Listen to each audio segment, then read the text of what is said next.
Bonsoir le Béarn en direct du Pavillon des Arts avec Éric Dournès.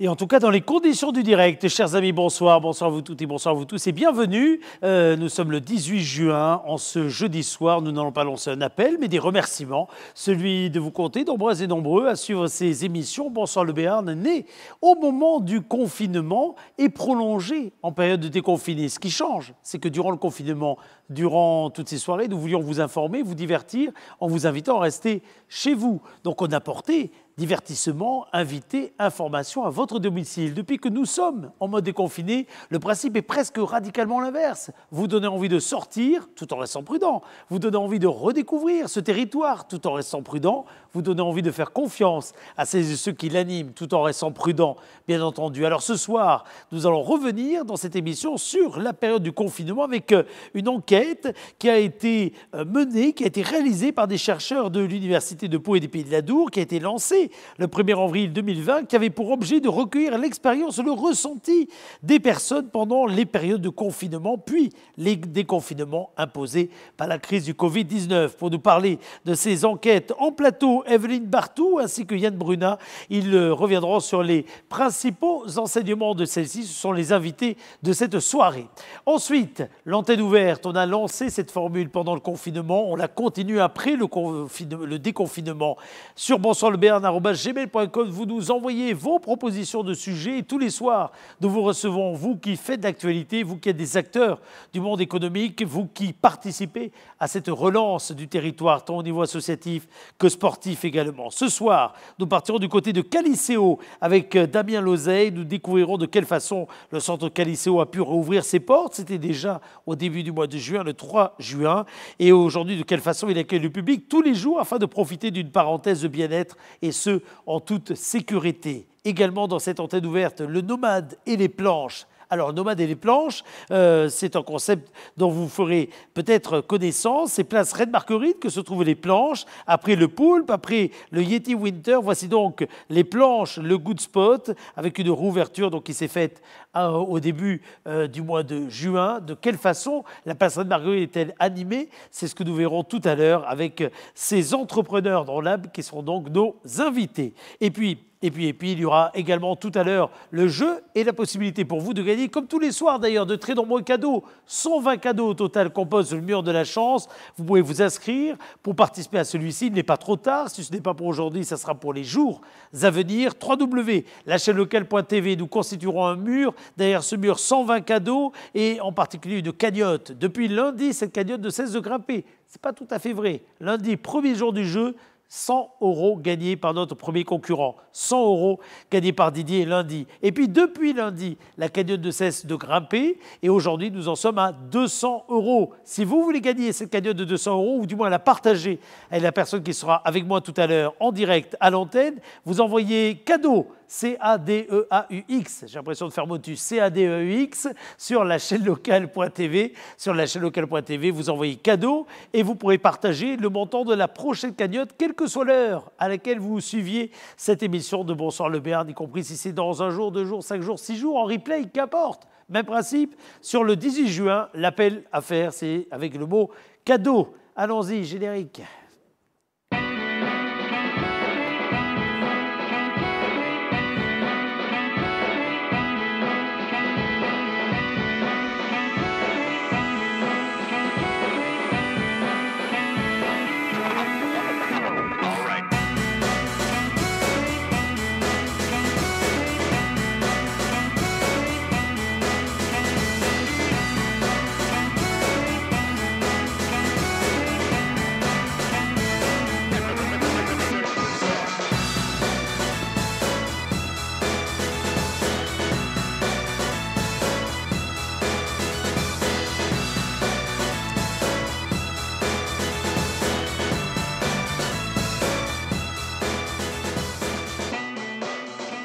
Bonsoir le Béarn, bonsoir à vous toutes et bonsoir à vous tous. Quelle que soit l'heure d'ailleurs à laquelle vous suivez cette émission, n'hésitez pas à réseauter. Hashtag bonsoir le Béarn, quelle que soit votre plateforme et vos réseaux sociaux. Hashtag bonsoir le Béarn. D'ailleurs, Si vous êtes sur les réseaux sociaux, surtout manifestez-vous pour participer à la fête de la musique Nouvelle Génération que nous animerons dimanche de 15 h à 22 h. Oui, dimanche de 15 h à 22 h avec des caméras placées aux quatre coins des rues de la ville de Pau pour suivre les camions itinérants qui vont déambuler dans les différents quartiers de la ville. Vous suivrez tout cela à partir de 15 h. Il y aura des concerts également du côté du Palais Beaumont, en particulier avec une interprétation de West Side Story absolument fabuleuse. L'orchestre de Pau jouera Bowie et puis des groupes locaux, Ophélie, mais également de très nombreux autres artistes seront présents, soit en direct dans ce grand plateau, mais à disposition par la ville de Pau, soit donc du côté du Palais Beaumont. Également des directs depuis la salle de spectacle Ampli, ou bien du côté de la Forge Moderne avec un apéro coronavirus qui sera réalisé en direct à l'occasion de la fête de la musique. Vous pouvez vous également contribuer à cette fête de la musique. Pour cela, vous nous envoyez vos vidéos par avance sur le www.pau.fr,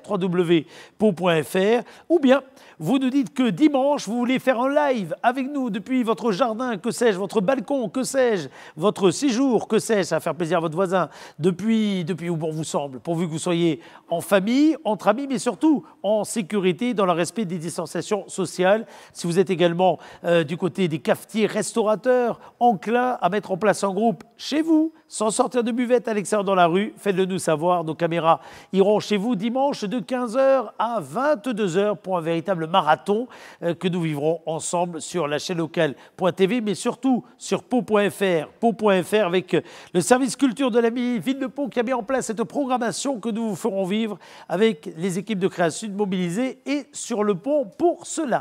Les invités que nous allons recevoir dans quelques instants nous ont interrogé pour savoir de quelle façon nous avions vécu cette expérience tout à fait inédite du confinement. Ils nous apportent leurs réponses dans quelques secondes.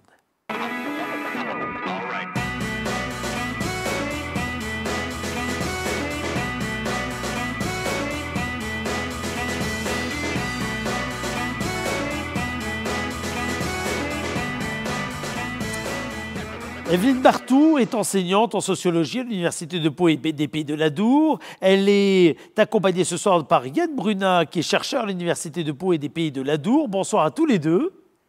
Prenez vos micros respectifs qui ont été, on garde les bonnes habitudes, préparés pour vous, désinfectés avant que vous ne les mettiez près de la bouche. Ils le seront après votre venue, votre passage ici même. On est un peu plus séparés qu'on ne le fait évidemment à l'accoutumée dans les plateaux, parce qu'on reste prudent au regard de ce virus qui aura provoqué, entre autres choses, une période inédite à vivre en commun, une période de confinement. Rien que le mot d'ailleurs signifie beaucoup de choses. C'est une expérience inédite qui va rester incontestablement non seulement dans les mémoires, mais qui méritera d'être étudiée pour ce qu'elle a provoqué en matière de réaction, d'appréhension, de réaction positive, parfois négative, de peur et autres. Et vous, vous êtes dit comme des tas de chercheurs dans le domaine de la sociologie, dans le monde entier. Et c'est ça qui est intéressant, de quelle façon finalement nous avons été capables de recevoir cette injonction, capables de la comprendre, et puis de quelle façon nous l'avons vécue. Tous les deux, d'abord, petite précision sur peut-être quels sont vos domaines de prédilection. C'est toujours intéressant de savoir vers quoi les chercheurs cherchent. Vous savez que c'est un vieil adage. Alors, allons-y, Evelyne. Vous intervenez dans quel domaine en particulier? Alors, moi, je suis spécialisée en sociologie de l'éducation, de la jeunesse et des migrations. Vous exercez du côté de l'Université de Pau et des Pays de l'Adour, mais vous avez également, je crois, des travaux qui sont associés au Centre Émilie Durkheim, à l'Université de Bordeaux, et associés également avec d'autres professionnels qui travaillent avec vous sur différents travaux. Alors, tout à fait. Donc, moi, je suis chercheuse, comme vous venez de le dire, au Centre Émile Durkheim de l'Université de Bordeaux. Donc, des collègues de sociologie. Et je suis très inscrite dans le réseau local, puisque je suis notamment évaluatrice au collège Pierre-Emmanuel, collège innovant Pierre-Emmanuel de Pau, par exemple. Yann Brunat, vous êtes chercheur à l'Université de Pau et des Pays de l'Adour. Ça fait combien de temps d'ailleurs que vous exercez? Ça va faire bientôt 7 ans, c'est-à-dire depuis le début du doctorat jusqu'à aujourd'hui. Et mon domaine de prédilection, ça sera davantage la sociologie du numérique, ou plus précisément des usages du numérique. Donc tout ce qui rentre dans notre vie, dans notre quotidien aujourd'hui, les smartphones, les tablettes, les ordinateurs. Alors nous avons pu le voir avec le confinement, bien sûr, encore davantage, bien sûr. Et voilà, j'étudie toutes ces technologies et surtout les tensions qui peuvent se développer autour des usages de ces technologies pour les individus et quelles peuvent être les irréversibilités qui peuvent se développer autour de ces usages sur le long terme.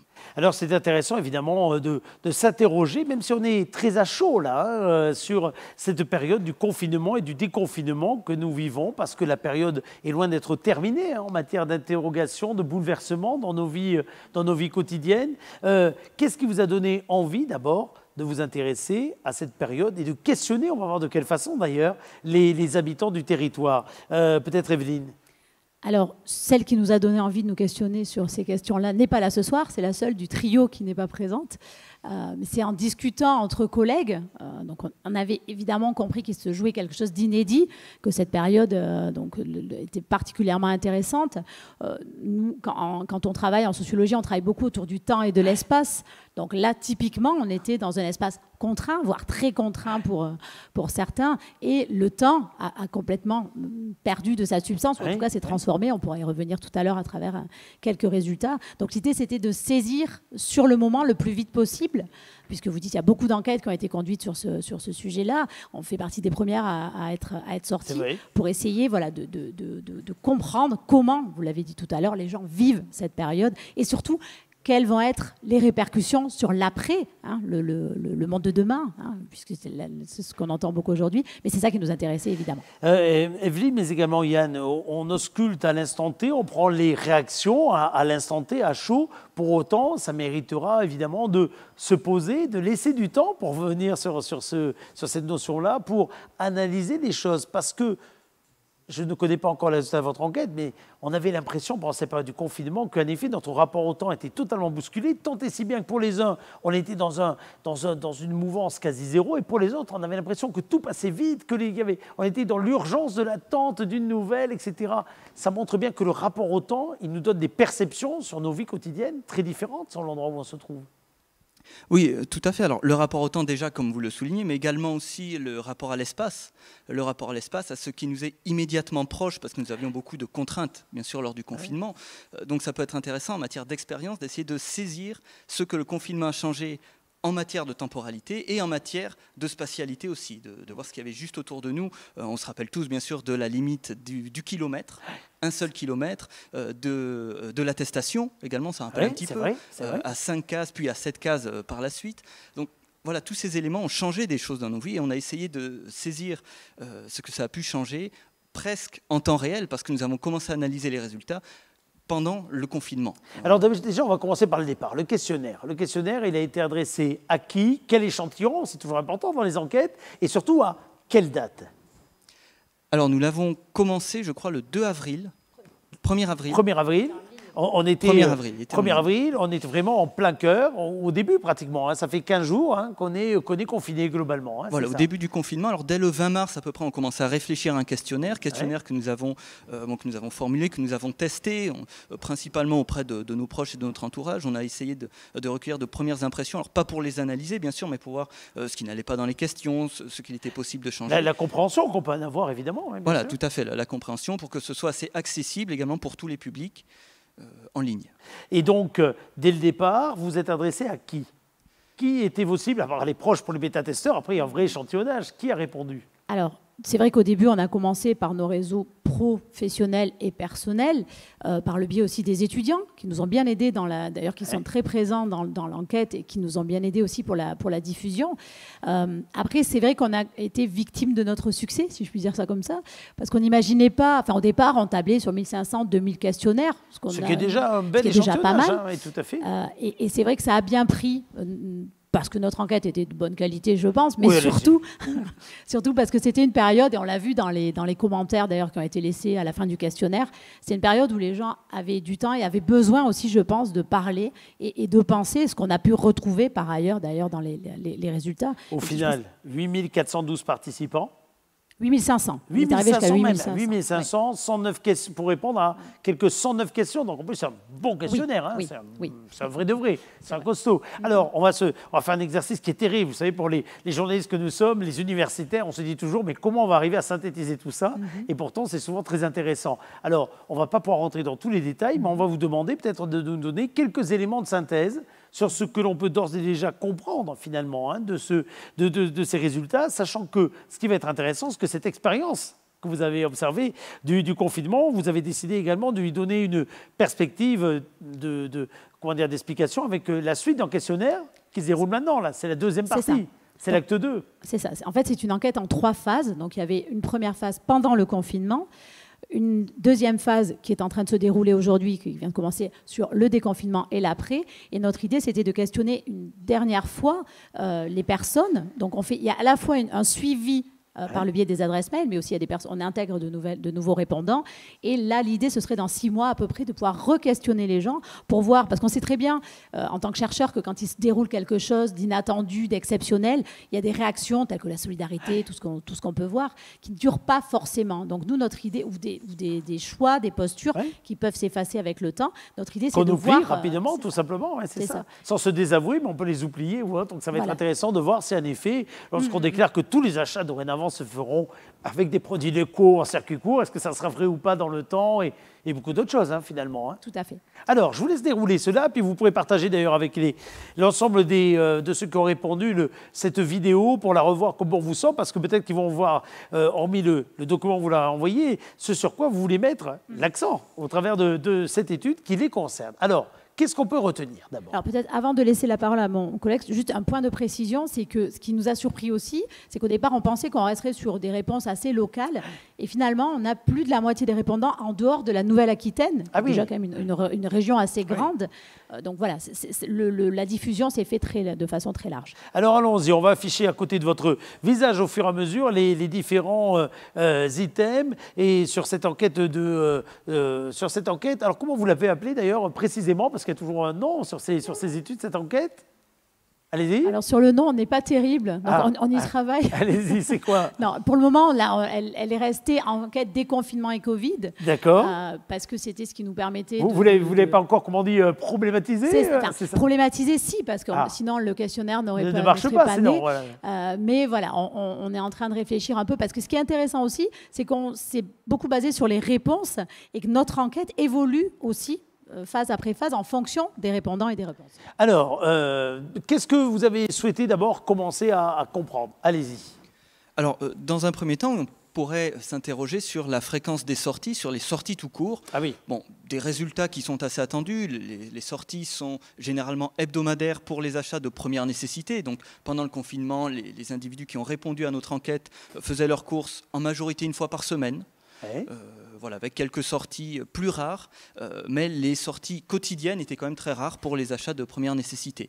Alors nous observons à droite, vous avez sur le graphique de droite, le pourcentage d'individus qui déclarent ne jamais sortir pour des raisons extérieures à celles qui étaient présentes sur la fameuse attestation. Donc. Et vous voyez que quand même, on est sur un échantillon qui est très respectueux de ces mesures, et des règles qui ont été mises en place durant le confinement, puisque dans le début du confinement, entre le 1er et 5 avril, on était à 95% d'individus qui ne sortaient jamais, ou du moins qui ne déclaraient, bien sûr, ne jamais sortir pour des raisons extérieures à celles de l'attestation, et on tombe à un petit peu moins de 90%, on doit être autour des 88% entre le 4 et le 10 mai. Alors sachant que la semaine du 4 au 10 mai était un petit peu...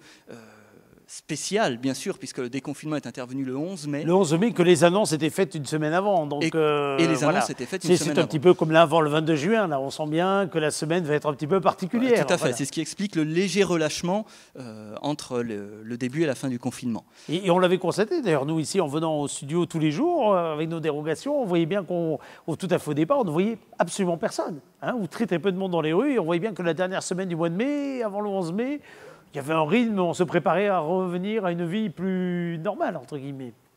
Alors ensuite, promenade et activité physique. Est-ce vrai qu'on a tous découvert qu'on pouvait faire du jogging pendant finalement 1 heure à moins de 1 kilomètre? Alors, c'est effectivement un résultat qui a été largement observé dans la capitale. Bon, ici, c'est un peu moins vrai peut-être.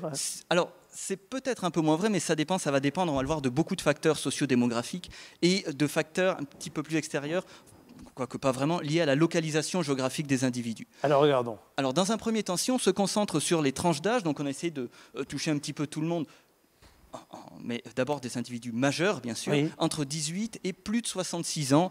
Nous avions même au début entre 66, 75 et plus de 75. On a regroupé parce que les résultats étaient quand même assez proches entre les deux. Alors, dans un premier temps, la relation entre la fréquence des sorties pour des promenades ou activité physique et l'âge des répondants, donc promenade d'activité physique, c'était une des cases de l'attestation, nous pouvons nous rendre compte que les personnes les plus âgées sortent davantage. Alors vous voyez, il y a vraiment une courbe qui se dessine. Plus vous montez dans les tranches d'âge, plus les gens sortent pour des promenades ou de l'activité physique. Voilà, ça c'est une première tendance. En revanche, ce que nous observons sur le même graphique et le graphique de gauche, c'est que les jeunes, à plus de 40% d'entre eux, enfin les jeunes de 18-25 ans, disent en tout cas ne jamais sortir pour la promenade des activités physiques. Ce qui est quand même un résultat intéressant. Voilà. En parallèle, nous voyons sur le graphique de droite que la pratique du sport, c'est quelque chose qui est quand même largement différent que la simple promenade, puisque les jeunes disent au contraire, là c'est un résultat qui est un petit peu plus attendu, les jeunes disent faire plus de sport qu'avant le confinement, pour près de la moitié d'entre eux. Vous voyez, on est autour de 48-49%. Ce qui n'est pas neutre. Autre point, allez-y, je vous laisse dérouler. Moi, je découvre l'enquête en même temps que vous, donc allez-y. Oui, au niveau des sorties avec les enfants, alors là, vous voyez, c'est ce que je vous disais, au niveau des inégalités géographiques, des inégalités spatiales, un résultat qui est intéressant ici, sur le graphique que vous voyez à droite, c'est que quand on isole la localisation géographique des individus, nous en arrivons à l'observation qu'il y a un lien entre le lieu du confinement et la fréquence de la promenade que font les parents avec leurs enfants. C'est-à-dire ? Nous observons par exemple que dans les quartiers prioritaires, plus de 70% des parents disent moins sortir pour des motifs de promenade avec leurs enfants qu'avant le confinement. Or, pour les gens qui se sont réfugiés, entre guillemets, bien sûr, dans un petit village, un lieu reculé, en tant que résidence secondaire, on tombe à moins de 30%. Donc, vous voyez, de plus de 70% à 30%. Et en revanche, ces gens-là disent à plus de 40% faire plus de sorties qu'avant avec leurs enfants. Le télétravail. Alors, on a bien compris que c'était un sujet qui semblait avoir bousculé totalement les organisations, alors qui a permis finalement à beaucoup d'organisations aussi de continuer d'ailleurs, et puis qui bouscule aujourd'hui lors de la reprise ce que sera demain l'organisation du travail. Qu'en est-il vraiment sur le télétravail? Qu'avez-vous observé? Alors, c'est un point qui est particulièrement intéressant parce qu'il traduit bien toutes les tensions finalement qui traversent les individus, puisque, donc, on l'a vu, certains, 48% de notre échantillon, je ne vais peut-être pas revenir sur tous les chiffres, mais ont découvert le télétravail.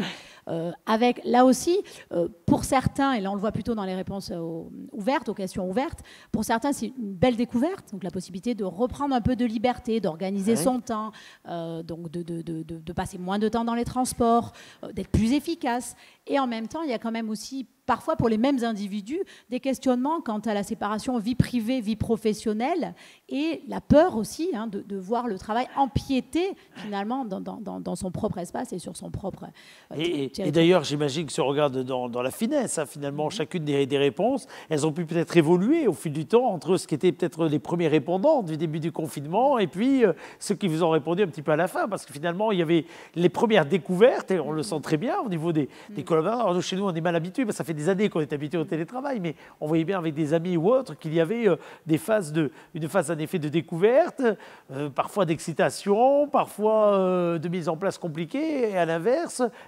l'impression de fin de déconfinement était presque opposée parfois avec ce qui a été ressenti au début pour ces découvertes. Ce qui ressort beaucoup aussi, c'est la question de l'adaptation. C'est-à-dire que les personnes qui ne sont pas habituées à télétravailler ont mis un peu de temps à comprendre et à s'organiser, finalement, à se réorganiser. Après, il faut quand même avoir à l'esprit que ce n'est pas quelque chose de miraculeux dans tous les métiers, loin de là. Ce n'est pas du tout homogène ni par rapport au métier, ni par rapport à l'endroit où on habite, ni par rapport à la situation familiale. Télétravailler quand on est seul ou quand on est avec une famille de 4 enfants avec qui il faut arriver à faire les cours, etc., ce n'est pas tout à fait la même prestation. Tout à fait, c'est ça. Et le gros problème, il est là, c'est que certains, ceux qui ont le plus mal vécu le confinement, c'est finalement des gens qui étaient, donc qui ne télétravaillaient pas et qui étaient donc du coup exposés, soit des personnes aussi qui télétravaillaient tout en s'occupant des enfants, comme vous le dites, ce qui n'est pas franchement évident. C'est clair. Alors, comment vivre à la fois personnellement et puis professionnellement, alors que c'est souvent sous le même toit, avec la même unité de lieu, d'espace, finalement, contrairement à ce qui est le boulot tel qu'on le voyait avant. C'est-à-dire, on va au travail, dans un environnement, chacun peut en penser ce qu'il veut, mais on va au travail. Là, c'est au même endroit. Alors, là, on a eu des résultats qui sont assez intéressants parce que finalement, on se rend compte que 78% des personnes ont déclaré ne pas avoir de difficulté à concilier les deux, sachant que beaucoup avaient arrêté aussi de travailler, donc là aussi ça mérite plus de finesse. Mais un résultat qui est intéressant, c'est qu'on pensait que les femmes seraient plus touchées par la difficulté à concilier ces deux temps de vie. Et finalement, on s'est rendu compte qu'il y avait quand même pas mal de pères, notamment, qui ne travaillaient plus ou qui télétravaillaient et qui étaient beaucoup moins en déplacement et qui étaient assez satisfaits de cette situation. Et peut-être, une des questions qu'on se pose, une des hypothèses, c'est peut-être que ça a allégé la fameuse charge mentale sur certaines femmes, même si sur d'autres, la charge mentale et les violences ont été extrêmement...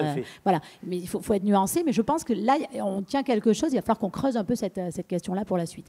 Je vous laisse continuer à dérouler. Alors, autre point, activité quotidienne et pendant le confinement, communiquer à des temps confinés. Alors, on est dans un lieu ici qui est tout à fait particulier pour cette question d'ailleurs, parce qu'on l'a créé aux premières heures du confinement pour arriver à communiquer les uns avec les autres. Et cette question de la communication, alors qu'on est fermé, finalement séparé, empêché des lieux de rencontre, des lieux dans lesquels il y a des échanges sociaux, on voit bien qu'elle a bousculé beaucoup de choses. Qu'est-ce qu'ils vous ont dit, ceux que vous avez interrogés? Oui, tout à fait. Bon, ici, c'est vrai que vous avez beaucoup d'écrans. Les individus qui ont répondu à cette enquête ont aussi beaucoup d'écrans. Oui, c'est ça. C'est peut-être un panel qui n'est pas tout à fait représentatif de toute la population, parce que déjà, c'est un panel de connectés, quelque part, j'ai envie de dire. Tout à fait, c'est un panel de connectés. Alors, avant d'être chercheur, on est surtout enseignants nous-mêmes.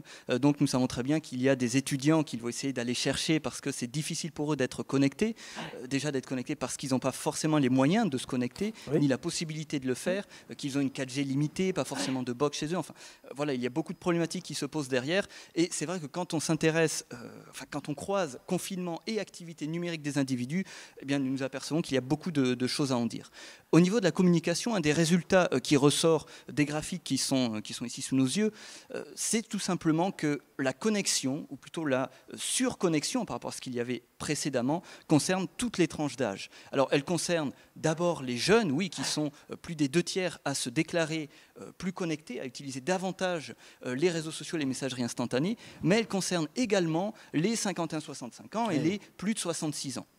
Voilà, donc ça concerne vraiment l'ensemble des tranches d'âge et c'est la même chose si nous nous intéressons cette fois-ci aux appels téléphoniques et aux SMS. Alors on distingue un petit peu les deux parce que réseaux sociaux, messageries instantanées, on pourrait se dire naïvement c'est un truc de jeunes. Bon, il y a beaucoup d'enquêtes sociologiques qui montrent qu'aujourd'hui c'est beaucoup plus partagé que ça. Voilà, et l'écart tient principalement aux supports qui sont utilisés. Voilà, c'est pas forcément les mêmes messageries, c'est pas etc. Mais il y en a qui sont tout à fait du Snapchat, du TikTok, ça c'est pour les jeunes, du Facebook c'est pour les moins jeunes aujourd'hui. Donc ça concerne toutes les tranches d'âge et de la même façon, les appels téléphoniques et les SMS concernent aussi toutes les tranches d'âge. Même si on se dit là aussi c'est peut-être quelque chose qui concerne davantage les tranches d'âge les plus élevées. Bon, nous observons ici que dans tous les cas, toutes tranches d'âge confondues, les individus appellent davantage et envoient davantage de SMS, principalement aux amis et à la famille. Voilà. Alors nous observons avec une granularité un petit peu plus fine que c'est surtout parce qu'ils s'inquiètent. C'est surtout parce qu'ils s'inquiètent pour la santé de leurs proches et parce qu'ils prendre des nouvelles, c'est ça. Prendre des nouvelles et parce qu'ils disent avoir le temps de le faire. Aujourd'hui. C'est vrai qu'on a pris l'habitude de rappeler des gens qu'on aime bien, c'est pas la question, mais qu'on n'a pas forcément le temps d'avoir ou qu'on a simplement lorsque c'est Noël, bon anniversaire, bonne fête, que sais-je. Alors que là, finalement, on avait un peu plus de temps et on avait surtout envie aussi de savoir comment ils allaient chez eux. Oui. Cette façon de faire, peut-être qu'avec plus de temps, elle a provoqué de nouveaux rapports, quelque part aussi. Voilà, tout à fait. Et ça sera sans doute très intéressant de vérifier si cette tendance se poursuit à l'issue du confinement ou si c'était quelque chose d'assez éphémère. Oui, tout à fait. Alors, autre point à découvrir, à voir dans votre enquête. Allons-y. Oui, alors les contenus vidéo et la télévision, alors là, c'est quelque chose, on les a regroupés ici, mais c'est un élément que nous avons séparé dans la deuxième version pour, encore une fois, aller un petit peu plus loin. C'est pas forcément la même chose. Voilà, tout à fait. Ce n'est pas la même chose. Nous observons en tout cas que cela concerne encore une fois toutes les tranches d'âge et qu'on a quand même un pourcentage assez élevé d'individus qui déclarent davantage regarder des contenus vidéo de façon générale. En tout cas, les écrans de façon générale, ça a été... Les écrans. Alors les écrans, là, c'est vraiment les contenus vidéo. Sur les écrans, on peut s'en servir pour communiquer, comme on a eu précédemment. Ici, vous parlez bien près du micro pour communiquer, pardon. Oui, ici, c'est vraiment les contenus vidéo. Alors, on voit ces résultats-là. Là aussi, et on l'a vu beaucoup d'ailleurs, hein, au niveau de la télévision, on s'est rendu compte que la soif d'information, la soif de partager quelque part hein, les mêmes items de conversation, y compris lorsqu'il s'agit de regarder des grands films populaires ou autres, ben oui, on avait besoin de se retrouver autour des bonnes valeurs sûres. Tout à fait. Au niveau de l'information, un autre résultat intéressant, bon, on ne peut pas tout présenter ici, on va assez vite bien sûr, mais un des résultats intéressants de notre enquête également, c'est que la lecture de l'actualité est largement plus importante, et ce, pour tous les niveaux de diplôme. Oui. Pour tous les niveaux de diplôme, les gens lisent, se renseignent sur l'actualité, beaucoup plus en cette période, du moins dans leurs déclarations. Encore une fois, ce n'est pas quelque chose de vérifié, ce sont les gens qui le déclarent. Et même si parfois il ne s'agit pas d'aller acheter le journal, on a bien vu que sur le nombre de pages lues hein, sur les sites officiels de la presse, quelle qu'elle soit, locale, régionale, nationale, internationale, il y avait un boom, une explosion incroyable. Une explosion incroyable, oui. Alors après, au niveau des usages, au niveau des algorithmes derrière tout ça, de recommandations, qu'est-ce qu'il va faire qu'on va consulter tel média, etc. Bon, là, il y a des choses à observer un peu plus en profondeur. Allez, on continue. Alors, les mots là, qui sont revenus le plus lorsqu'on parle du confinement. D'abord, si on est sur l'entrée du confinement, le vécu, comment est-ce que ça a été ressenti? Alors, pour rebondir sur ce qui vient d'être dit aussi, ce qui est important, c'est que oui, il y a eu plus d'informations. Oui, les gens ont globalement consommé plus de ce type de contenu-là, mais là aussi de façon très inégalitaire. C'est-à-dire que tout le monde ne s'informe pas de la même façon, sur les mêmes sites, avec la même fréquence et le même sens critique. Donc, je pense que globalement, ce qui ressort de l'enquête, évidemment, c'est que tout le monde il n'y avait pas un confinement, mais des confinements. Et l'entrée a été vécue de façon assez polarisée. Alors pour certains, c'était la surprise, hein, pour beaucoup, l'inquiétude. Pour d'autres, et là il y a eu quand même des choses assez intéressantes, ça a vraiment été vécu sur le registre de la frustration, le sentiment d'être arrêté dans ses projets, personnels ou professionnels, ce qu'on pouvait retrouver chez certains étudiants. Certains parlent de jeunesse volée. Pour d'autres, au contraire, et ils sont assez nombreux, finalement, cette entrée en confinement a été vécue comme une phase de sérénité. Donc les gens étaient d'une part rassurés donc de pouvoir se protéger face à la pandémie, mais aussi parce qu'ils ont fait baisser le stress, ont pu avoir plus de temps à consacrer à leur famille, à leur intérieur, à d'autres activités. Donc ça, c'est un résultat intéressant. Et un dernier, quand même, assez intéressant aussi, c'est la question de l'indifférence. Donc il y a des gens qui ont vécu ça avec beaucoup de distance, certains parlent de philosophie, d'insouciance et parfois même, je viens de le dire, de franche indifférence. Alors on continue à dérouler tout cela. Je vous en prie, allez-y. Alors pour ce qui... Non, c'était... Oui, peu importe. Allez-y. Oui, bon, vas-y. Alors, pour ce qui est de la sérénité, parce qu'on leur a demandé aux gens comment ils se sentaient, c'était quand même la première question, et on l'a reposée dans le second. Donc, globalement, donc, ce qu'on peut voir, c'est que la polarisation se fait plutôt autour du globalement serein, et ça dépend des moments, avec des personnes quand même assez nombreuses à se déclarer angoissées, déprimées et très stressées. Alors, les femmes donc, sont moins nombreuses que les hommes à se déclarer sereines, globalement sereines, on le voit, 24,8% contre 38,2%. Et évidemment, ça, c'est extrêmement lié aussi à d'autres caractéristiques, telles que le lieu de confinement, la taille de ce lieu aussi, hein, ce qui paraît une évidence. Bien sûr. La sérénité est plus facile à la campagne avec une maison du terrain que dans un petit appartement en banlieue ou en région ou en banlieue parisienne. Donc, et puis dans une région plus ou moins touchée, j'imagine. Si vous prenez le département dans lequel nous sommes, qui a été finalement relativement épargné jusqu'à présent, et le Grand Est, on imagine que la sérénité s'apprécie pas de la même façon. Tout à fait, ça c'est indéniable, évidemment. Alors ensuite, si on continue à dérouler le confinement entre contraintes et opportunités, alors ça c'est intéressant parce que vous avez de mettre en parallèle, parce qu'on a bien montré toutes les contraintes qu'il y avait, mais vous en avez trouvé des opportunités également. C'est ça. Alors il y a beaucoup plus d'opportunités que ce qu'on pouvait imaginer. Oui, c'est vrai d'ailleurs, c'est vrai. Donc les contraintes, c'est surtout évidemment de ne pas pouvoir sortir. Le manque de contact et de relations physiques, ça c'est quelque chose que je trouve intéressant aussi, parce que finalement le rapport physique, les relations entre les gens, donc n'ont pas pâti, enfin, ou en tout cas n'ont pas été remplacés par les relations numériques. Les gens avaient besoin de ces contacts-là. Ouais. Un autre point négatif, c'est bien sûr le manque d'informations. Donc certains se sentaient un peu abandonnés par les pouvoirs publics ou les autorités politiques. Et la gestion politique, justement, de cette information a été vraiment pointée du doigt par de nombreux répondants et répondantes. Quant aux opportunités, donc elles sont assez nombreuses aussi. Donc certains sociologues parlaient de monstres, Rosa parlait de monstres et de miracles dans cette crise sanitaire. Donc c'est avant tout la possibilité, le sentiment d'avoir eu plus de créativité. Donc certains se sont lancés dans des activités d'ailleurs favorisant l'autonomie, l'authenticité, le retour à l'essentiel, moins de consommation, moins de déplacement, moins de frénésie de façon plus globale. Certains parlent de réflexion, d'introspection, de méditation. Sachant également. que là, on est bien d'accord sur des réponses pendant le confinement. Hein. Tout à fait, on c'est reste ça. toujours dans les réponses milieu confinement. C'est ça, on est d'accord. exactement. Alors, passer plus de temps, on en parlait, donc avec sa famille et sa conjointe. Et ce qui est très important aussi, j'en ai parlé un peu tout à l'heure, c'est la question de la décélération. Eh oui. Donc je pense que cette crise est vraiment un révélateur du rythme effréné dans lequel nous vivons, que ce soit sur le plan professionnel ou même personnel. Et on voit que les gens en ont vraiment profité pour respirer. Et ça, c'est intéressant. Et je pense que ça, il ne faut pas oublier ce résultat-là. Et l'autre qui est assez proche aussi, c'est la question du rapport à la nature. Ouais. Le fait de découvrir finalement autour de chez soi d'autres façons de se promener et de vivre. Et aussi, les gens se sont rendus compte réellement, s'ils avaient besoin de le savoir, parce qu'on nous le dit régulièrement, mais que la pollution a fortement baissé et la nature a repris le dessus. Donc ces animaux en ville ont beaucoup circulé sur les réseaux sociaux et ça ressort de nos questionnaires également.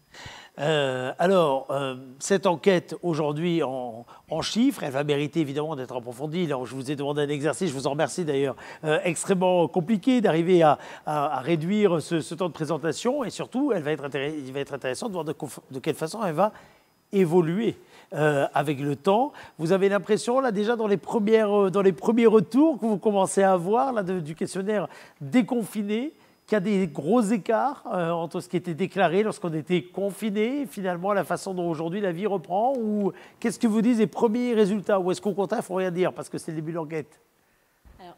C'est un peu compliqué de parler. On est autour de, je crois, 1800 ou 1900 questionnaires valides là, à l'heure actuelle.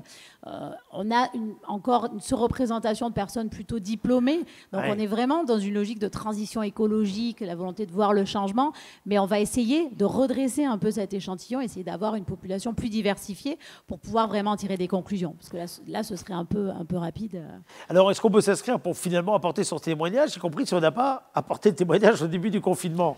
Oui, alors tout à fait, vous avez deux enquêtes différentes qui ont les mêmes variables, c'est-à-dire qui ont les mêmes questions à l'intérieur, à l'exception près des questions où on vous demande le sexe, l'âge, etc. Oui. Parce que si vous avez déjà répondu au premier volet de l'enquête, vous n'allez pas avoir à ressaisir ces informations à nouveau. Mais vous pouvez tout à fait participer et nous avons besoin de vos réponses donc en ligne. La passation se fait en ligne. La durée de passation du questionnaire, c'est à peu près 20-25 minutes maximum selon les profils, parce qu'il y a certains profils particuliers. Par exemple, si vous télétravaillez, si vous avez été confiné seul, c'est intéressant aussi. Après, ça donne des sous-questions, j'imagine, etc. Voilà, tout à fait. Après, nous donnons des sous-questions pour chacun des profils. Et si vous correspondez à plusieurs de ces profils, télétravailler seul, en étant étudiant, mais avec un petit travail à côté, voilà, ça cumule les questions, donc 20-25 minutes. Est-ce que vous avez commencé à regarder entre votre enquête, faite principalement dans le sud-ouest, on a bien compris que c'était que principalement, parce qu'il y a des gens qui ont répondu du bien au-delà, et puis des enquêtes qui commencent à voir le jour, un petit peu de la même façon, on le disait, en France, mais surtout dans d'autres pays. Est-ce que vous avez remarqué des lignes, finalement, des points communs ou pas, d'ores et déjà? Alors, pour le moment, il y a peu d'enquêtes qui ont vraiment présenté des résultats. Donc, si on regarde les questionnaires... Ça, vous êtes dans les vrais premiers. C'est pour ça qu'on est heureux de vous avoir, parce que vous êtes vraiment dans les vrais premiers dans ce genre d'exercice. C'est ça. Donc, être allé aussi loin dans les résultats, oui. Après, il y a des enquêtes qui ressemblent à la nôtre, mais sa spécificité, c'est que nous, on pose des questions à la fois fermées et ouvertes. Donc, ce qui va demander beaucoup de travail, parce qu'il va falloir analyser toutes ces questions ouvertes. C'est ça. Mais et on est assez fiers, parce que on a été contacté, c'est par la Libye, c'est ça, j'ai pas de bêtises? La Libye. La Libye, oui. Oui, la Libye qui a souhaité utiliser notre questionnaire et je sais plus si c'était le Liban. Non, c'est la Libye, oui. Pour pouvoir, donc, on espère avoir des retours aussi pour voir comment ça s'est passé là-bas et si nos questions avaient du sens aussi. Je ne suis pas persuadé qu'à l'échelle du temps, le confinement ait la même signification dans les deux pays. Vous avez tous les deux, en tout cas, quel laps de temps là, pour rendre après des verdicts et des conclusions? Parce que j'ai presque envie de dire, vous êtes trouvé la noce à ronger, mais dans le bon sens du terme, qui peut durer très longtemps.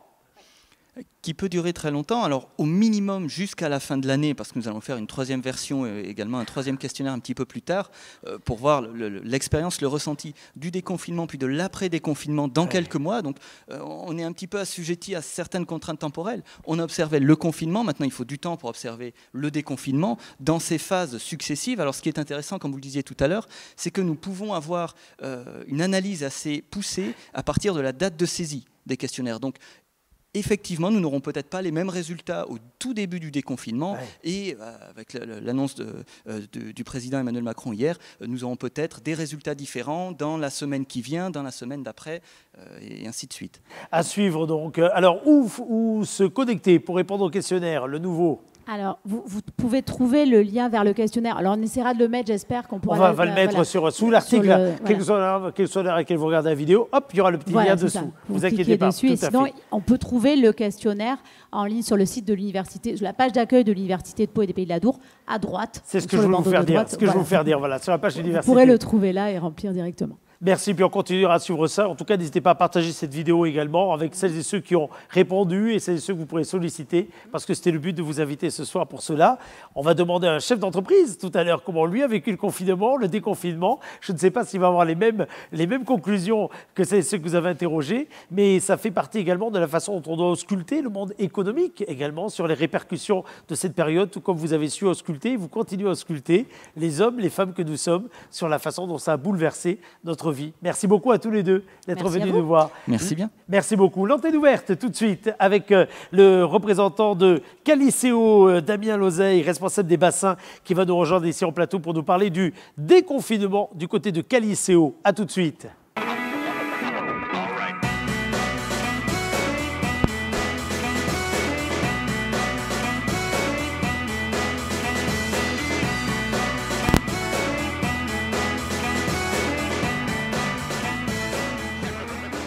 Alors, chers amis, l'antenne ouverte, vous pouvez réagir quelle que soit l'heure à laquelle vous suiviez ce programme et notamment en replay, parce qu'évidemment, pendant la période déconfinée, vous êtes beaucoup moins nombreux à nous suivre en direct, on ne va pas se leurrer. C'est d'ailleurs là où on voit également les différentes habitudes. Autant vous étiez 1-0 de plus à nous suivre en mode confiné en direct, et maintenant c'est le replay qui a pris évidemment le pas. Alors, quelle que soit l'heure à laquelle vous nous regardez, évidemment pas forcément en direct. D'ailleurs, toutes les émissions que nous tournons ne sont pas forcément tournées en direct, alors que nous les réalisons dans les conditions du direct. Par contre, hashtag bonsoir le Béarn, quels que soient les réseaux sociaux que vous avez l'habitude de fréquenter. Si vous voulez par contre nous envoyer un sujet, participer à cette antenne ouverte ou bien nous faire part de vos initiatives, de vos réflexions, n'hésitez pas à le faire. bonsoirlebéarn@gmail.com, bonsoirlebéarn@gmail.com. Pour celles et ceux qui préfèrent le SMS, vos simples noms suffisent. 06 44 63 07 14, 06 44 63 07 14. Ce soir, j'ai le plaisir de recevoir en plateau, parce que ça aussi, ça fait du bien par rapport à la visio et à la discussion avec l'écran, des invités. Parmi ces invités, Damien Lozeille qui est avec nous. Bonsoir. Bonsoir à vous. Merci beaucoup. On a fait un changement de micro, donc vous ne devez pas évidemment avoir le même micro que vos prédécesseurs. Et bien cela dit, avec ce micro, on va vous entendre nous parler de la façon dont Caliceo, qui est un haut lieu du loisir, du bien-être, du cocooning, du rassemblement, et vous voyez où je veux en venir, a pu rouvrir. Caliceo, d'abord, on va commencer par le départ. Existence, bassin, allez-y, petite carte d'identité. Allez. Une petite présentation. Alors, il y a eu quelques changements sur notre entreprise depuis 2018. Donc, Caliceo est une entreprise à la base familiale qui a vu le jour au début des années 2000, donc qui était à l'origine, c'est la famille Pontens qui avait créé le premier centre sur Dax. Avec l'antenne landaise. C'est ça, tout à fait. Ouais. C'est le premier centre qui a vu le jour. Dans un deuxième temps, on a eu un centre qui a vu le jour sur Toulouse. Puis après, 3 centres dont Pau fait partie en 2007, donc Pau, Lyon et Perpignan. Et ensuite, 2 derniers centres qui ont vu le jour un peu plus récemment, qui sont Bordeaux et Nantes. Donc aujourd'hui, l'entreprise Caliceo a été rachetée en 2018 par un groupe, le groupe Equio Capital, et dont Marc Léonard aujourd'hui est le PDG de l'entreprise Caliceo. Donc voilà, l'entreprise aujourd'hui est en passe de se développer sur le territoire national, a une forte volonté de se développer et d'augmenter le maillage au niveau national, et notamment sur la région parisienne et l'Est de la France. Avec des ambitions notamment portées par en effet une qualité d'équipement, d'infrastructure, d'accompagnement saluée par des fréquentations qui sont au rendez-vous, virgule, sauf, ai-je envie de dire, dans une période comme celle que nous venons de traverser. Parce que fermeture, comme tout le monde, dès le début du confinement, pour une réouverture, alors moi ça m'a paru incroyable, je me suis dit qu'il devait y avoir beaucoup de travail pour permettre cela, pour une réouverture qui finalement s'est faite, allez, j'ose dire assez rapidement, même si le temps a dû paraître long évidemment pendant la période, mais déjà début juin. Tout à fait, oui. On a fait partie des premiers centres aquatiques à ouvrir au niveau local et au niveau national. Tout à fait, puisqu'aujourd'hui, l'un des centres, notamment le Caliceo de Lyon, fait partie des 22 piscines test au niveau national.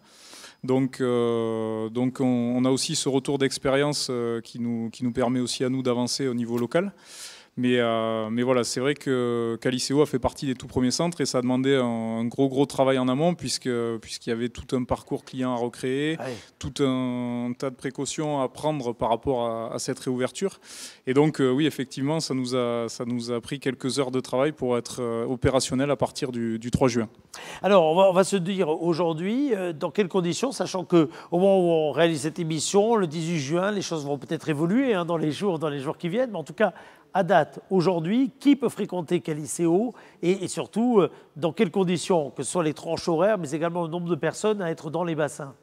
Alors aujourd'hui, tout le monde peut fréquenter Caliceo, si ce n'est les enfants de moins de 3 ans, mais ce qui était déjà le cas, avant. Voilà, les enfants n'avaient pas accès à cet espace. Ouais. Mis à part ça, tout le monde peut accéder à Caliceo, mais sous certaines réserves. C'est-à-dire que voilà, aujourd'hui, il y a un parcours client qui a été recréé. Au niveau des vestiaires, la clientèle ne peut pas accéder à la même partie en entrant qu'en sortant. Donc on se change sur 2 zones totalement différentes. Deux zones distinctes, finalement. 2 zones distinctes. On a mis aussi en place tout un parcours fléché au niveau des vestiaires et au niveau bassin et également à l'accès au sauna. Voilà, au niveau des restrictions, on a aussi également une prise de température obligatoire à l'entrée qui impose aux gens... Encore aujourd'hui Oui, tout à fait. Prise de température. Oui, prise de température obligatoire.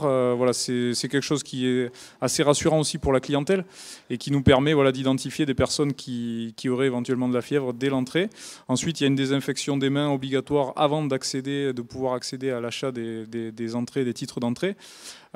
Et sur la partie massage aussi, pareil, après avoir subi ce protocole-là, les gens ont aussi une obligation de porter le masque pendant leurs soins. Voilà. Est-ce qu'aujourd'hui, ça a refroidi, entre guillemets, alors, vu ce que vous faites dans les bassins, c'est pas forcément le bon verbe, mais est-ce que ça refroidit les premiers visiteurs, ceux qui ont voulu revenir pour tous les bien-être, et beaucoup devaient être heureux, j'imagine, de retrouver le chemin des bassins, mais est-ce que pour le coup, allez, on va se dire franchement, cette nouvelle contrainte par rapport à l'espace de liberté formidable que représente Caliceo, ça a eu du mal à passer? Tout à fait. Aujourd'hui, donc alors il y a deux choses à ça. C'est qu'il y a déjà la première chose qui est une crainte au niveau des gens. C'est ça. Déjà une appréhension. Voilà, il y a une appréhension, même si Caliceo a mis tout en œuvre pour que la protection de sa clientèle soit la plus importante possible, et également de ses collaborateurs, des employés. Oui, parce que là on parle clientèle, mais c'est également pour les collaborateurs. Il y a également les employés qui ont eu la chance d'avoir un protocole bien ciblé et qui permet aujourd'hui de venir à Caliceo en toute sécurité. Bien sûr que le retour est compliqué par rapport à ça, mais la deuxième chose aussi qui est un petit peu ambiguë, c'est que beaucoup de gens pensent encore aujourd'hui qu'il fallait être dans les piscines test pour pouvoir réouvrir les centres aquatiques, ce qui n'était pas le cas. À compter du 2 juin, en fait, l'État a laissé la liberté au centre, malgré, il fallait quand même avoir un parcours client et une distanciation. Oui, ça c'est pas et fait tout un protocole complet. N'importe comment, mais enfin, il fallait avoir aussi un feu vert de la préfecture préfecture. Et à ce titre, d'ailleurs, je remercie énormément la préfecture des Pyrénées-Atlantiques et le préfet, M. Spitz, qui nous a permis de pouvoir réouvrir dans ces conditions-là.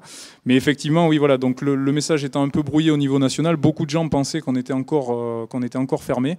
Et c'est vrai que ça ralentit un petit peu le relancement de l'activité.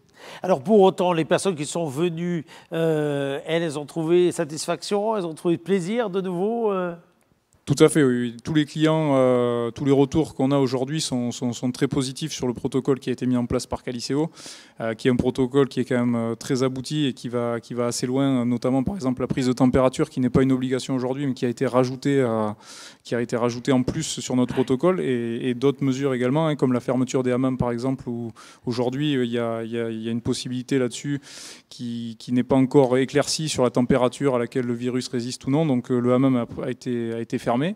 Et donc aujourd'hui, oui, la clientèle est plutôt satisfaite et commence à retrouver petit à petit de façon plus nombreuse les bassins, même si ça ne reprendrait pas aussi vite que ce qu'on souhaite. Est-ce que, je vais vous poser 2-3 questions que peut-être tout le monde se pose. Le traitement, on sait bien que l'eau est traitée, évidemment, dans vos structures. Est-ce que le traitement a subi des changements? Est-ce qu'il y a eu de nouveaux processus, de nouvelles procédures mises en place? Alors au niveau du traitement de l'eau, bien sûr, on a augmenté les taux de chloration dans les bassins. Oui. Voilà, c'était un conseil de l'ARS et nous, on l'a appliqué sur le centre de Pau et sur tous les centres au niveau national. Voilà, cette partie-là a été, bien sûr, le taux de chlore est élevé dans les bassins et également le protocole de nettoyage et de désinfection tout au long de la journée et le matin avant ouverture qui a été renforcé, qui utilise aujourd'hui des produits virucides, ce qui n'était pas le cas avant le Covid et qui aujourd'hui a été mis en place dans le cadre de notre protocole.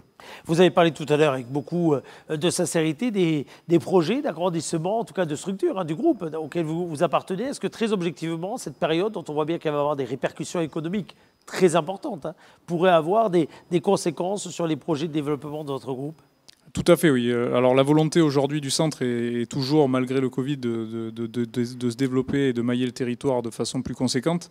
Malgré tout, voilà, aujourd'hui, on a une crise qui est passée par là et qui a bien sûr impacté la vie économique du centre et du groupe. Aujourd'hui, on fonctionne, pour vous donner un ratio un petit peu sur le centre de Pau, à peu près à 60% de ce qu'on fonctionnait avant le confinement. Donc forcément, quand une entreprise fonctionne à 60% de ce qu'elle fonctionnait avant, il y a obligatoirement des traces qui restent. C'est clair. Et il y a forcément des conséquences qu'on ne peut pas mesurer aujourd'hui, mais qui, dans les mois à venir, je pense, mesureront. Et je pense que c'est un petit peu pareil pour tous les corps de métier aujourd'hui. On ne peut pas vraiment encore mesurer l'ampleur des dégâts, si je puis dire. Mais je pense que voilà, forcément et obligatoirement, il y a un impact qui est créé sur le groupe et sur l'entreprise. Merci beaucoup, en tout cas, d'avoir fait ce point. On va rappeler donc que pour venir à Qualiceo, on peut d'abord, faut s'inscrire, j'imagine.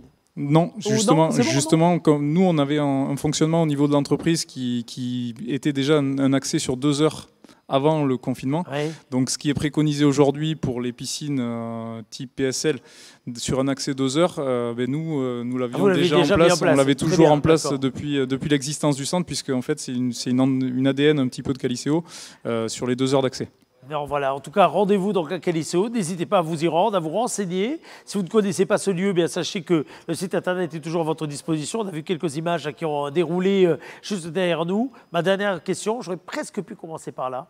L'état de morale, d'envie, de prudence du personnel, vos collaborateurs, vos collègues. Aujourd'hui, vous êtes dans quel état d'esprit tous ? Alors aujourd'hui, déjà premièrement, on n'a eu aucun collaborateur touché par le Covid, donc c'est déjà une très très bonne chose. Voilà, aujourd'hui, la volonté de tous les collaborateurs, elle est de reprendre une activité pérenne et une activité comme elle était avant le confinement. Et aujourd'hui, toutes les équipes mettent en œuvre un travail formidable au quotidien pour que la clientèle puisse être dans les meilleures conditions pour venir profiter des installations. Et toutes les équipes sont très très motivées pour relancer l'activité comme c'était le cas avant. Merci beaucoup à vous de votre venue ici même. Rendez-vous à Qualiceo. Merci à Damien Lozaille, le responsable des bassins. On va se retrouver dans quelques petites minutes, puis j'espère qu'on aura l'occasion de se recroiser de nouveau. Vous êtes un acteur de la vie économique tout à fait important, donc on vous souhaite évidemment de retrouver un rythme de fréquentation à la hauteur des exigences qui ont toujours été les vôtres du côté de Qualiceo. Merci beaucoup en tout cas à vous. Merci beaucoup à vous. Merci. Alors, on va se retrouver dans quelques petites minutes. Je vous rappelle une nouvelle fois que nous avons la possibilité, chers amis, de vous recevoir, comme d'ailleurs notre précédente invitée. Bonsoirleberne@gmail.com, bonsoirleberne@gmail.com, ou bien 06 44 63 07 14. En régie, dites-moi qui est-ce que nous avons en ligne. Nous avons Adélaïde qui est avec nous et qui va nous parler du nomade et des planches. Je pensais que c'était demain, donc ça va être tout de suite. Donc Adélaïde est avec nous en ligne. Bonsoir Adélaïde. Bonsoir Eric. Bonsoir à vous. Alors je crois que vous êtes en liaison, en visio avec nous. Est-ce que on va vous voir? Ah ben ça y est, je vous vois et je vois votre sourire, formidable. Où est-ce que vous êtes? Où est-ce que vous êtes là? D'où est-ce que vous me parlez? Je suis au Nomade, je suis 24 rue Maréchal Joffre. 24 rue Maréchal Joffre, on est à quelque part de la place Reine-Marguerite. De la place Reine-Marguerite, on était au carrefour, à la jonction de cette rue Joffre qui fait le lien entre la place Clémenceau et le quartier du Château, avec cette place bouillonnante qui est la place Reine-Marguerite. Parlez-nous du Nomade. Qu'est-ce que le Nomade ? Alors, le Nomade, c'est un tout petit établissement que l'on a ouvert pendant le confinement. On fait de la cuisine de rue à emporter. Voilà, exceptionnel. On a pu installer quelques petites tables de vente pour les amateurs, mais en fait, c'est de la cuisine vraiment à emporter, à manger avec les doigts, facile. Voilà. D'où le nom d'ailleurs. Alors, cette cuisine, comment est-ce qu'on peut la qualifier, cette cuisine à emporter? Comment est-ce qu'on peut la qualifier? Alors, on peut la qualifier, le terme générique, ça sera vraiment de la street food. Donc, on propose des salades vraiment originales. On propose des sandwichs extrêmement gourmands ou des croque-monsieur. Vous voyez, c'est une cuisine que l'on connaît, mais que l'on a décidé de revisiter avec des produits frais. On fait d'ailleurs tout minute, on fait tout sur place. On essaye de proposer ça le plus rapidement possible. C'est pour le déjeuner uniquement. Donc, on s'adresse vraiment aux commerçants, aux gens qui travaillent pas très loin. Voilà. Alors Adélaïde, ce commerce, il a ouvert quand finalement? Il a ouvert le 15 avril, en plein confinement. En plein confinement, j'allais venir à ça, parce que... Quelle aventure! Quelle aventure, parce qu'on ne va pas se trahir, vous connaissez bien ce quartier, vous y avez déjà exercé dans plusieurs... déjà beaucoup œuvré, et jamais, au 15 avril, on avait vu ce quartier aussi creux, aussi calme, aussi, comme tout le reste, vide. Et alors vous vous lancez dans cette aventure à ce moment-là, mais pourquoi? Qu'est-ce qui vous a motivé? Alors en fait, c'était un projet qui existait déjà. Voilà, avec mon associé, c'était vraiment un restaurant que l'on voulait ouvrir sous cette forme-là et à emporter. Il s'est avéré que nous avons donc croisé cette période de confinement. L'ouverture a été décalée d'une petite semaine seulement, et puis eh bien nous voilà, et on était plutôt contents du démarrage. Et puis on était contents d'amener aussi un petit peu de vie dans ce quartier pendant cette période-là. Exactement, parce que d'habitude c'est un quartier qui vit, et d'ailleurs on le voit bien depuis la réouverture, là ça y est, il a repris un petit peu de couleur, même si c'est pas évidemment dans les conditions habituelles, et vous avez une petite alchimie entre ce qui est à emporter du côté du Nomade, avec ce côté street food extrêmement qualitatif, et puis un petit côté restauration événementielle qu'on a vu naître il y a pas beaucoup, finalement aussi, il n'y a pas beaucoup de temps à l'échelle du temps sur la place Reine-Marguerite, et tout est lié, je crois. Oui, exactement, tout est lié. Oui, tout à fait. Et donc, il y a aussi les planches. Oui. Voilà. Et donc, les planches fait partie de ce concept de pop-up restaurant que nous avons décidé de créer avec mon associé. Donc, il y a eu précédemment le poulpe, ensuite Yeti que vous avez peut-être aussi connu, et aujourd'hui les planches. Voilà. Alors le Yeti, on l'avait vu notamment cet hiver, d'ailleurs vous avez fermé avec le confinement, au moment où il y avait le Yeti, il y avait les cabines les cabines de télésièges, etc. avant le poulpe. Alors à la fois c'est un concept intéressant, puis à la fois il peut interroger, parce que si quelqu'un n'y connaît pas, il peut passer là et se dire ah ben tiens, le restaurant il est encore fermé, c'est encore des nouveaux, etc. Alors qu'en fait, oui, ils ont encore changé, tout à fait. Alors qu'en fait c'est voulu finalement, c'est d'événementialiser le plus possible, de théâtraliser, c'est ça. Exactement, et puis de fidéliser sur un lieu.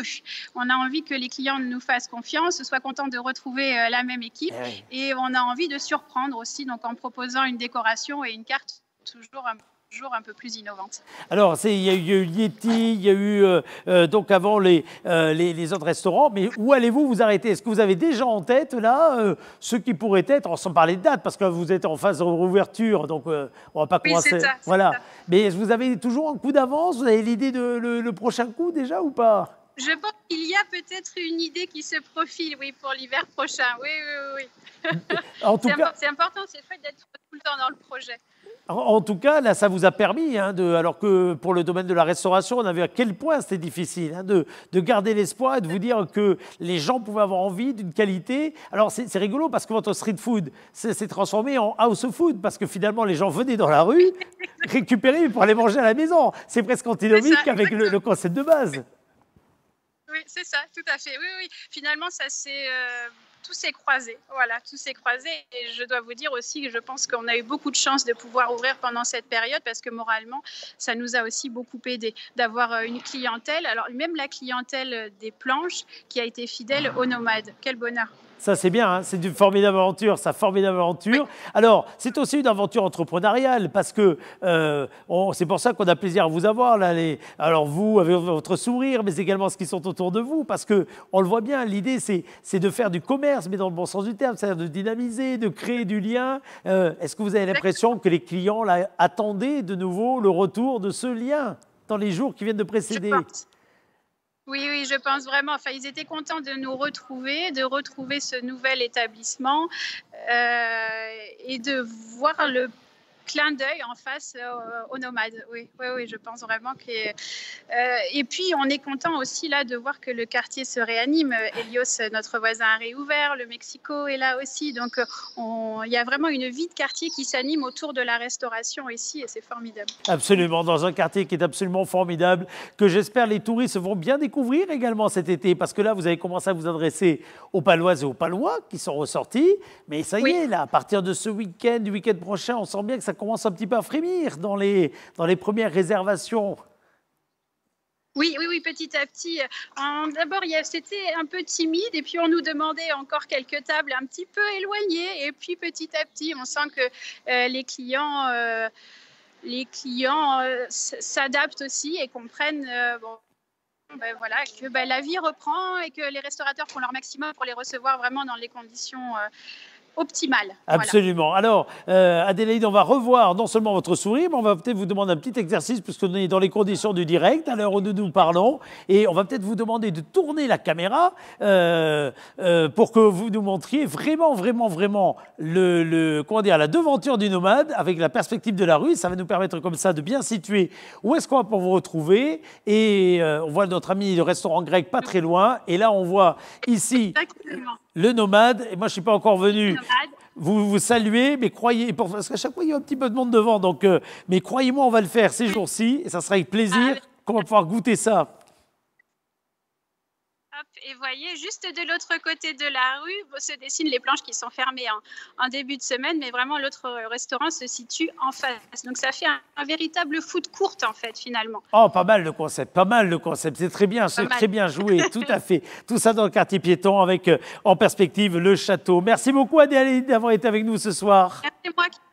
Merci beaucoup. À très bientôt en tout cas, à très bientôt du côté du quartier du Château. Alors vous savez que ce week-end d'ailleurs, vendredi, samedi, dimanche, les commerçants du centre-ville de Pau vous accueilleront évidemment avec en perspective la fête des Pères et puis la fête de la musique. La fête de la musique, ce sera dimanche, la fête des Pères, c'est également dimanche.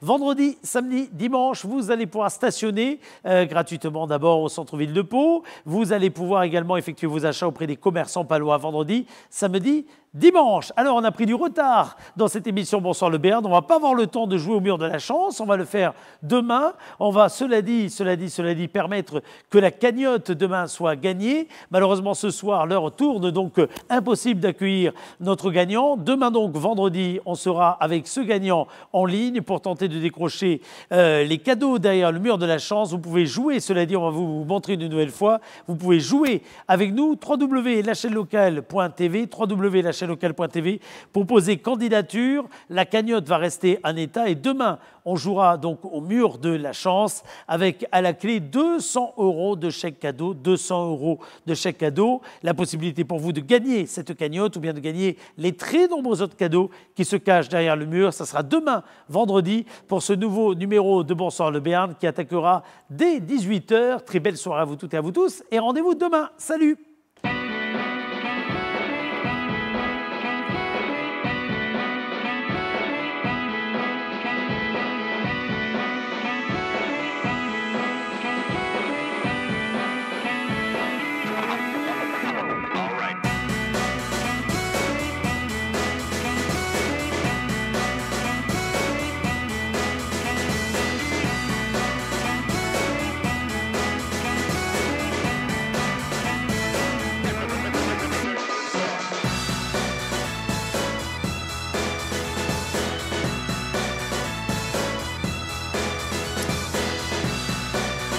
Claudia,